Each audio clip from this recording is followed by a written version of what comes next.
ద్వాపరయుగంలో ఒక బ్రాహ్మణుడు 21 తరాల క్షత్రియులను సంహరించి సముద్రాన్ని వెనక్కు నెట్టి కొత్త భూమిని సృష్టించాడు. అతడే పరశురాముడు. విష్ణుమూర్తి 6వ అవతారం భీష్మ, కర్ణగురువు, చిరంజీవులలో ఒకరు.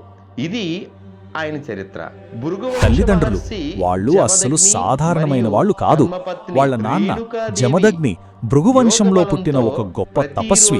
ఇక వాళ్ళ అమ్మ రేణుక ఎంతటి పతివ్రత అంటే తన యోగ శక్తితో ఒకరోజు ఆమె నది వద్ద గాంధర్వులను చూసి క్షణం మనసు సంచలమైంది. ఆ క్షణంలో మట్టి బాణం విరిగిపోయింది. జమదగ్ని మహర్షి తపోబలంతో ఇది గ్రహించారు. కోపంతో ఒకరోజు తన తల్లి మనసు నీ తల్లిని సంహరించు.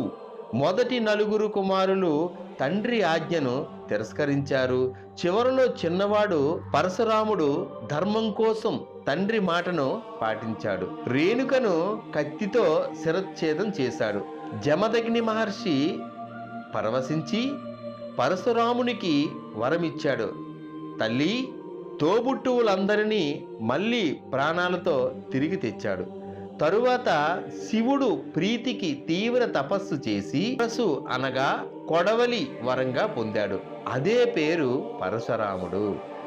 శివుడు వరాలిచ్చాడు. వజ్రాకాయం, చిరంజీవితత్వం, అన్ని శాస్త్రాలు భవిష్యత్తులో కలిగి అవతారానికి గురు అవ్వడం. హైందవరాజు కార్తవీర్యార్జునుడు శివుడికిచ్చిన వరంతో 1000 చేతులు, అపరజేయ బలం. ఒకరోజు జమదగ్ని ఆశ్రమానికి వచ్చాడు. అక్కడున్న కామధేను సైన్యానికి రాజసంగా విందు పెట్టింది. ఆ శక్తి చూసి రాజు ఆశపడ్డాడు. కామధేనువుని బలవంతంగా తీసుకువెళ్ళాడు. ప్రతిఘటించిన జమదగ్ని మహర్షిని రాజు సైన్యం సంహరించింది.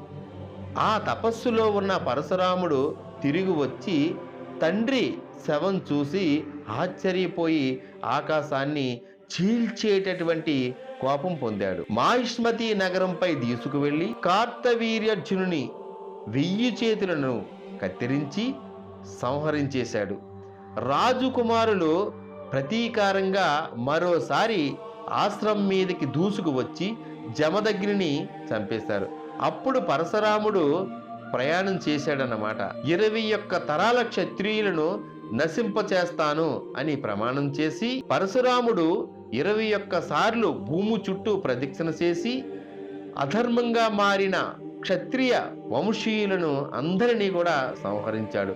ప్రతిసారి ఒక తరం చివరికి శిష్యరికానికి అర్హులైనటువంటి కేవలం బాలురనే విడిచాడు. వారిని మహేంద్రగిరి ప్రాంతంలో వేదాలు, రాజనీతి, శౌర్య శిక్షణలు కల్పించాడు. కురుక్షేత్ర సామంత పంచకములో 5 శిరస్సులు క్షత్రియ రక్తంతో నిండిపోయి తడిసిపోయి ఉన్నాయి. పరశురాము తపస్సులో నిమగ్నుడై ఉన్నాడు. తరువాత భూమిని కశ్యప మహర్షికి దానం చేశాక తన కొడవలి పరశురాముడు సముద్రం వైపు విసిరివేస్తాడు. కొడవలి పడ్డ చోట సముద్రం వెనక్కిపోయి కొత్త భూములు వెలసాయి. కుఖాణం, తూలునాడు, కేరళ ప్రాంతాలు ఈ విధంగా ఉద్భవ చెందినవే.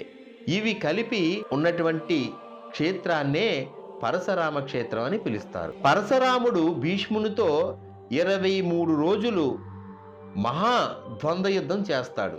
చివరికి దేవతలు రాక యుద్ధం ఆగిపోతుంది. ద్రోణుడికి శస్త్ర విద్య నేర్పినటువంటి సందర్భం ఎలా ఉంది అంటే ద్రోణాచార్యుడికి బ్రహ్మాస్త్ర శిక్షణ ఇచ్చింది పరశురాముడే. ఇకపోతే దీని వలన కర్ణుడి శాపం అనేది కనిపిస్తుంది. కర్ణుడు బ్రాహ్మణుడి వేషంతో వచ్చి విద్య నేర్చుకున్నందున పరశురాముడు అతడికి ఒక శాపం ఇస్తాడు. కర్ణుడు తను బ్రాహ్మణుడని ఒక అబద్ధం చెప్పి పరశురాముడి దగ్గర శిష్యుడిగా చేరుతాడు. కానీ నిజం తెలిసినప్పుడు పరశురాముడు చాలా కోపగించుకుని శివధనుసు విరిసిన తర్వాత పరశురాముడు రాముడిని ఏ విధంగా సవాలు చేస్తాడంటే రాముడు ధనస్సును స్వీకరించినప్పుడు పరశురాముడు విష్ణువతారం ధృవీకరిస్తాడు. పరశురాముని ప్రధాన శక్తులు ఏమిటి అనగా శివుని పరశు వజ్రదేహం, బ్రహ్మాస్త్ర జ్ఞానం, ధర్మరక్షణ, శపథం. పరశురాముడు చిరంజీవి. ఇతరు చిరంజీవులు హనుమానుడు, అశ్వత్థామ, బలి, వ్యాస, విభీషణ, కృపాచార్యులు. భవిష్యత్తులో రాబోయే కల్కి అవతారానికి గురువుగా పరశురాముడే ఉంటాడని ఆనాడే తేలింది. అక్షయ తృతీయ అనగా పరశురామ జయంతి కోస్తా, కేరళ ప్రాంతాల్లో దీనికి ప్రత్యేక పూజలు. ఉడుపి, కేరళ, గోవా ప్రాంతాల్లో పరశురామ ఆలయాలు ప్రసిద్ధిగా వెలుస్తాయి. పరశురామ సందేశం: అధర్మం పెరిగినప్పుడు ధర్మాన్ని కాపాడడానికి తీవ్రత, ధైర్యం అవసరం.